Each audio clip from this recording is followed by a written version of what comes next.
Maths and science के related videos को देखने के लिए मेरे चैनल को सब्सक्राइब कीजिए। अगर अच्छी लगे वीडियो तो बेल आइकन को प्रेस कीजिए। State and prove basic proportionality theorem और थेल्स थ्योरम, इसको हम थेल्स थ्योरम भी बोल देते हैं।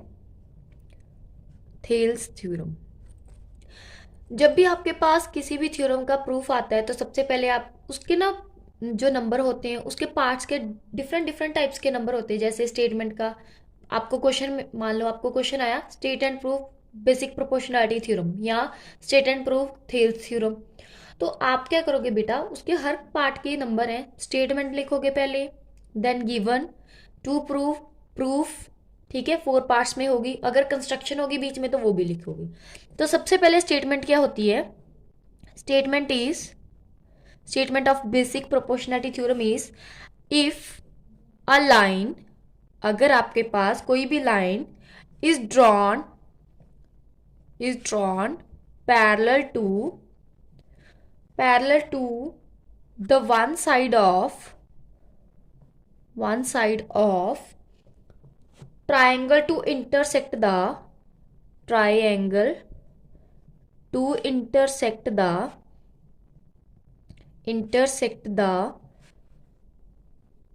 other two sides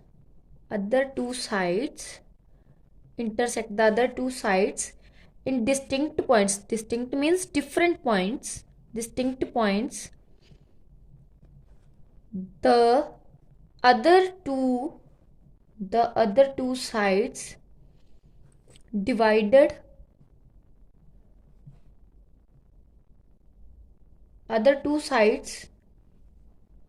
are divided in the same ratio. अब पहले स्टेटमेंट को समझो, उसके अकॉर्डिंग डायग्राम बनाते हैं। सबसे पहले स्टेटमेंट क्या कह रही है बेटा कि हमने ये ट्रायंगल ले ली, क्वेश्चन में कहा है, स्टेटमेंट में कहा है if a line is drawn parallel to the one side of the triangle. हमने एक लाइन पैरेलल ड्रॉ कर ली, इस लाइन के पैरेलल आपने क्या शो करना है कि ये दो जो अदर साइड बची हैं आपके पास, उनकी जो साइड्स हैं वो डिवाइड करें इन दी सेम रेशियो। जैसे मान लो आपके पास है, इसका नाम है ए बी सी, मान लो हमने यहाँ पे ले लिया डी ई इसके पैरेलल है, मतलब बी सी के पैरेलल डी ई है, तो आपने क्या शो करना है, A D over D B is equal to A E over A C, या फिर सॉरी ई सी। तो ये तो थी स्टेटमेंट। अब आता है गिवन क्या क्या है हमारे पास? पहले जो जो गिवन है वो तो आपको दिख ही रहा है, in triangle A B C, in which a line,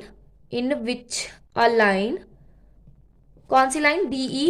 DE is parallel to BC। DE जो है हमारी वो BC के पैरेलल है, ठीक है, and intersect and point D and E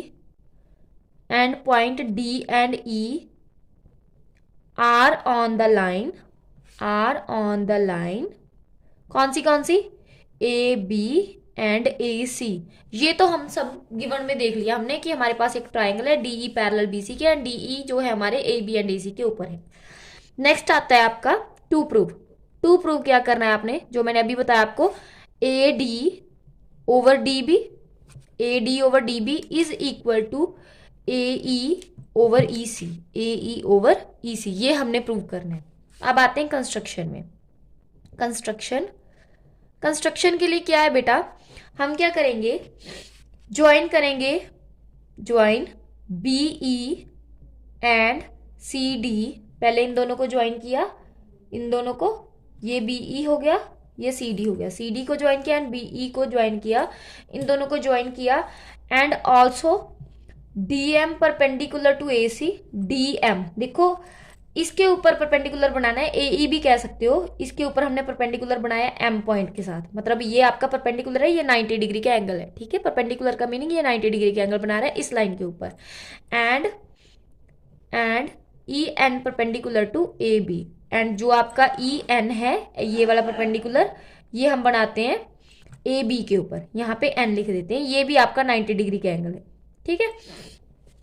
मुझे लगता है यहां तक किसी को कोई प्रॉब्लम नहीं होगी। ये हो गया हमारा कंस्ट्रक्शन वाला पार्ट। ओके, देन आता है आपके पास प्रूफ। अब प्रूफ में क्या क्या करना है वो देखो ध्यान से। हमें पता है कि एरिया ऑफ ट्राइंगल क्या होता है। एरिया ऑफ ट्राइंगल हमने पिछली क्लास में किया था, पहले फॉर्मूला लिखवा देती हूँ। एरिया ऑफ ट्राइंगल क्या होता है, half multiply base multiply perpendicular height, यही होता है। Half multiply base multiply perpendicular height, ये फॉर्मूला है, लिख लेना, अच्छा रहेगा तुम्हारे लिए। हम क्या करते हैं बेटा, ये वाली ट्राइंगल ले लेते हैं, ट्राइंगल ए, ये वाली ए डी एंड ई, मतलब कि ये आपने ऊपर वाली ट्राइंगल ली। In triangle A D E हम इसका एरिया निकालेंगे, पहले एरिया निकालेंगे। Area of triangle A D E हमारे पास क्या है, हाफ मल्टीप्लाई। अब देखो बेटा इसमें बेस क्या है आपका, ये वाला, क्योंकि हमने परपेंडिकुलर के अकॉर्डिंग देखना है ना। ये रहा आपका बेस, क्योंकि ये वाली ट्राइंगल है, ये वाला हो गया आपका बेस ए डी मल्टीप्लाई परपेंडिकुलर कौन सा है, ई एन वाला। देखो ये वाला है, ये वाला परपेंडिकुलर है ई एन, ठीक है। देन हम लेंगे area of triangle B D E, ये देखो बी डी ई इसमें। अब देखो बेटा ये वाली भी आपकी ट्राइंगल ही है, लेकिन इसमें क्या है बेटा, ये जो आपका है ये वाला, देखो आप ये वाली ट्राइंगल ले रहे हो, ये वाली ट्राइंगल ली, ये वाली हमने ये ट्राइंगल ली, ये वाला इसका आउटर परपेंडिकुलर हो गया। मतलब इस लाइन को अगर हम इंक्रीज करेंगे, प्रोड्यूस करेंगे, तो ये वाला आउटर वाला होगा आपका परपेंडिकुलर ई एन, लेकिन परपेंडिकुलर इसमें ई एन ही बनेगा, ठीक है। तो इसमें क्या आ जाएगा, हाफ मल्टीप्लाई। अब देखो इसमें बेस जो है आपका बी डी होगा, ठीक है, बी डी होगा, क्योंकि ये परपेंडिकुलर है आपका, तो बी डी आपका बेस हो गया मल्टीप्लाई ई एन, ठीक है। परपेंडिकुलर आप दोनों के इसमें कॉमन आएंगे, इन दोनों ट्राइंगल्स में ये वाला परपेंडिकुलर कॉमन आएगा, ठीक है। अब लेते हैं area of triangle, area of triangle A D ई, इसके अकॉर्डिंग, इस परपेंडिकुलर के अकॉर्डिंग, ए डी ई के अकॉर्डिंग हाफ मल्टीप्लाई। अब इसमें बेस ले लेंगे हम ये वाला ए ई मल्टीप्लाई, इसमें परपेंडिकुलर लिया हमने एम डी या डी एम वाला। अब उसके अकॉर्डिंग ये वाली ट्राइंगल लेंगे, area of triangle D E C, ये वाली डी ई सी। अब इसमें भी सेम हाफ मल्टीप्लाई बेस होगा आपका ई सी या सी ई मल्टीप्लाई, अब इसका परपेंडिकुलर ये वाला होगा आपका, ठीक है। इसके भी आउटर वाला परपेंडिकुलर लेंगे, वो होगा आपका डीएम। अब देखो इसमें भी डीएम है, इसमें भी डीएम है, इसमें ई एन है, इसमें भी ई एन है, ठीक है। अब आप क्या करोगे बेटा, इन दोनों को डिवाइड करोगे, जिसमें ई एन है और जिसमें डीएम डीएम है, उन दोनों को आपस में डिवाइड करोगे, ठीक है। देयरफॉर मैं आगे करती हूं बेटा।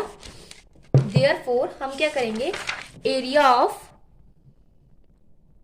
Of triangle A D E over area of triangle B D E, हम जिसमें कॉमन आपका परपेंडिकुलर बन रहा है वो वाली ट्राइंगल्स को डिवाइड करेंगे, half multiply A D multiply E N over half multiply D B multiply E N.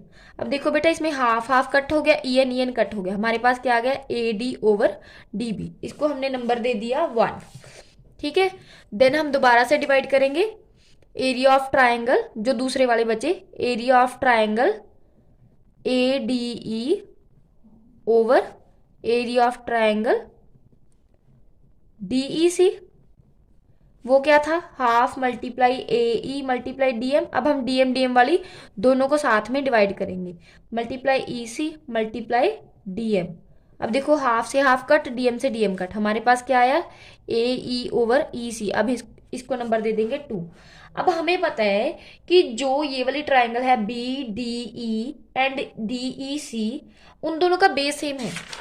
मतलब हमारे पास ये जो ट्राइंगल है, ये वाली B D E and B D C, उन दोनों का कॉमन बेस है, ये वाला डी ई वाला बेस जो है कॉमन है। हमें पता है कि जिसका बेस कॉमन होता है वो वाली ट्राइंगल्स भी इक्वल होती हैं। तो आप क्या लिखोगे, बिकॉज वी नो, ऐसे लिख देना, we know triangle B D E and triangle D E C are on same base D E, same base पे है, and between the same parallel lines, and between same parallel lines, so जो आप इन दोनों triangles का area लोगे वो equal होगा। So area of triangle B D E is equal to area of triangle DEC। इन दोनों का एरिया सेम हो गया, इसको नंबर दे दिया 3। अब हमारे पास आ गया फ्रॉम 1 2 एंड 3। अब देखो बेटा BDE एंड DEC इन दोनों का एरिया सेम है, इसका मतलब हमारे पास ADE पहले थे सेम सी, ये दोनों सेम हो गए, इसका मतलब ये दोनों भी सेम हो गए। So from 1 2 and 3, from 1 2 and 3 AD over DB is equal to AE over EC।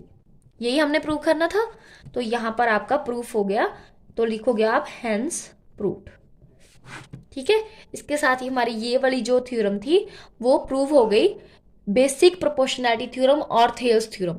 Mostly paper में आती है, ऐसे ही आती है state and prove basic proportionality theorem, या फिर आती है कि स्टेटमेंट दी होती है आपको, आपने पूरी एक्सप्लेन करनी होती है, या फिर दिया होता है state and prove Thales theorem. अगर फिर भी किसी को कोई डाउट हुआ तो आप मुझे कमेंट बॉक्स में मैसेज करके पूछ सकते हैं, मैं आपका जरूर रिप्लाई करूंगी। Thank you so much.